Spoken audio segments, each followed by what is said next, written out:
ABC 17 News special report. Today, police are issuing new details about the death of a high-profile employee from the state auditor's office. Spence Jackson used to work as the media director for Missouri auditor Tom Schweik, who was running for governor at the time of his own suicide in late February. Jackson was just discovered dead Sunday in his apartment in Jefferson City. Today, investigators are releasing information from a note left at the scene. We have crews at the police department. We'll go out to the podium right now.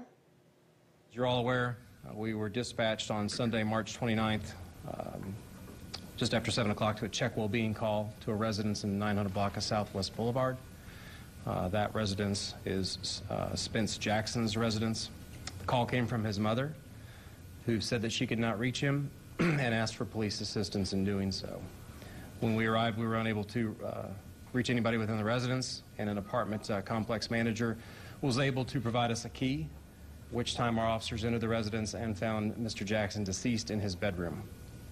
At that point, we began an investigation. Detectives were called to the scene, and we started the investigation at that time.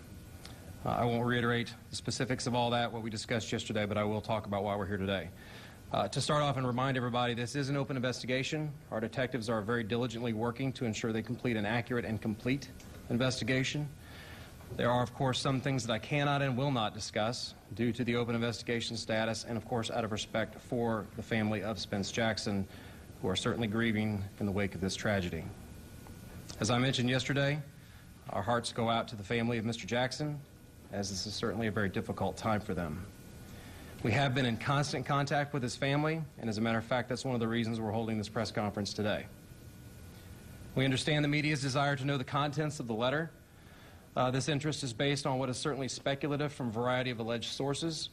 In the interest of providing some context to this tragedy, or at least to eliminate some of that speculation, it's the family's expressed desire that we release the content of the note in its entirety to the media.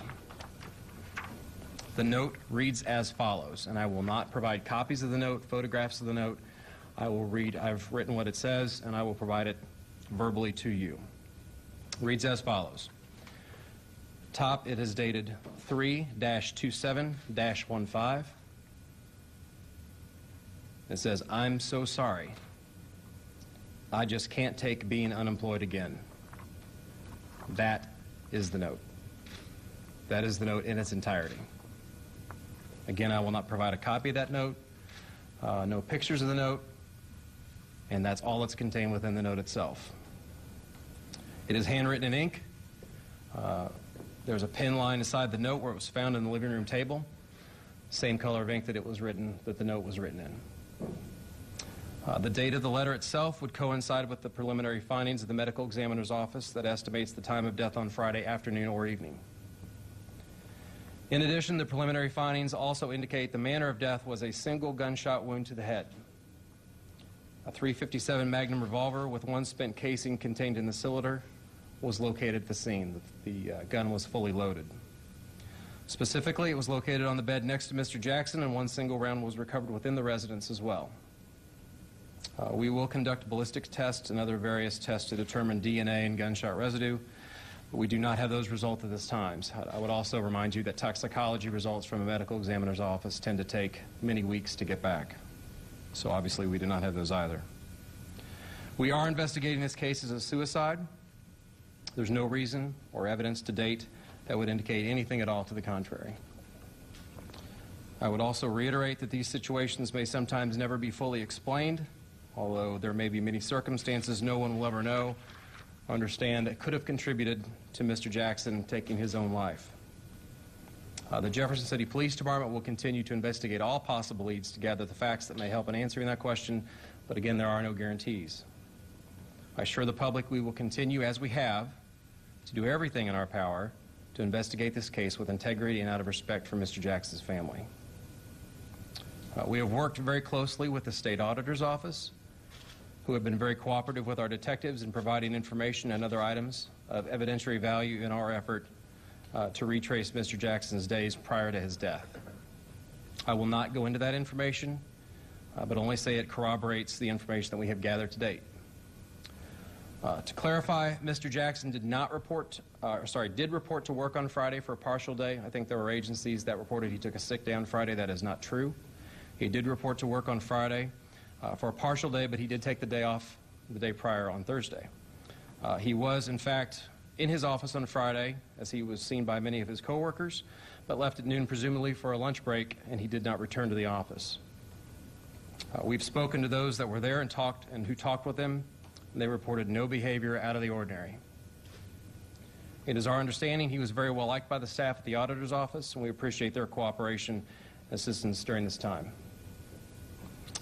Just as I did yesterday, I would again caution people about the validity of what they read on social media commentary. I'm going to answer some limited questions about what I've released today, but again reminding everybody that this is an open case, and once again, there's some things that I simply cannot discuss. As far as you know, was he still employed by the auditor's office? Yes, he was still employed by the auditor's office at the time of his death. Jeff. Was there anything to indicate the ownership of the gun? We were asked that question yesterday, and at this point, no. I would remind everybody that Missouri laws with regard to gun ownership and purchase do not require a permit to purchase. So I would recommend those of you that maybe don't understand those laws as intricately as you could, do a little bit of research on it. But again, you do not have to have a permit to purchase a handgun. The permits in Missouri only deal with concealed carry, and that's obviously not an issue here. You mentioned that he was still employed by the auditor's office, but had he been given any notice that he was going to be unemployed from the office? I don't know the answer to that question. That would be a question for the auditor's office as to what his employment was. I know that he was gainfully employed at the time of his death, and that's my understanding. Would that be a part of your investigation? Certainly, yeah.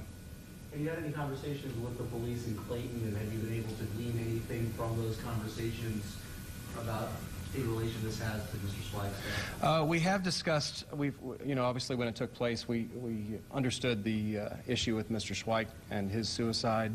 And of course, Spence worked for Tom, and we understand those two things naturally correlate simply because of profession. The exact correlation or any implication or implying that there was a relation in terms of both suicides, we don't know. We're just simply investigating from this point. We've been in contact with them about what we've learned, what they've learned, and anything that could help us in our investigation, and that those conversations continue. Is there any indication that somebody else may have owned this .37 Magnum? I mean, it sounds like we're not 100% sure that he owned it. Do we have any indication that it definitely wasn't owned by someone else? We don't know that yet. We're looking into that.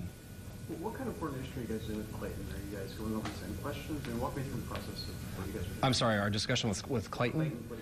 I think it's been just sort of touching base at this point in terms of what they did in their investigation with Mr. Schweik's suicide.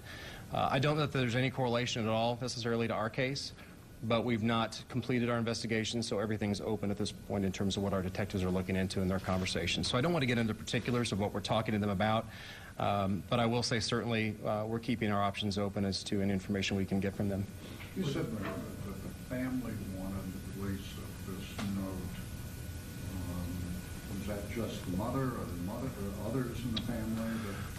The detectives have done what I would say is an outstanding job in staying in contact with the family, and we've constantly talked to them before media events and what we were going to release. It is their express wish that we disclose what's in the letter, probably because of what has been put out in the media in terms of possibilities and questions and queries and different types of things, and it was the family's belief that this could help potentially clear some things up. You just heard from Jefferson City Police about the death of Spence Jackson, who was a high-profile employee in the state auditor's office. Now, that was Captain Doug Shoemaker. He did read the note Jackson left in its entirety. It did say, "I am so sorry, I just can't take being unemployed again." Now, we are going to break down the new developments and what they mean for state politics in our later newscast starting today at ABC 17 News starting at 5. Thanks for staying with us.